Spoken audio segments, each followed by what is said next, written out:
Sulit ba ang 599 na eat all you can dito sa Sitio Verde?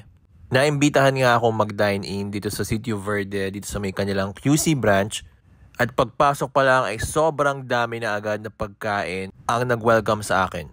Sobrang nagustuhan ko yung kare-kare nila na sobrang dami ng gulay, ikaw na ang magsasawa, at sobrang panalo yung bagoong. Meron din silang mga siomai na punong-puno ng flavors at hindi lasang karton. Yung pancit canton nila ay hindi maalat at sobrang dami nilang Pinoy dishes na para bang pumunta ka sa piyesta sa probinsya.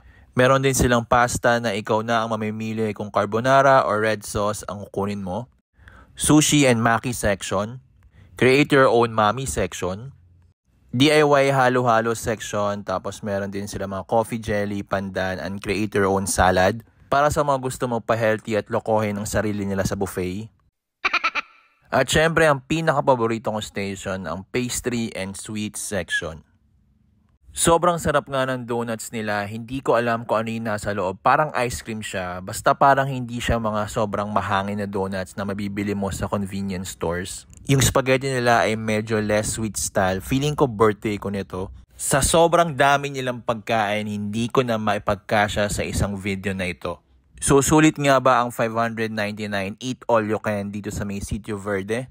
Para sa akin, sobrang sulit at madami pa silang promos. Like 5+1 kapag may kasama kang birthday celebrant.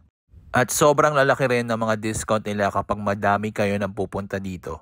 Meron din silang branch sa Marikina at iba pang details ilalagay ko sa comment section.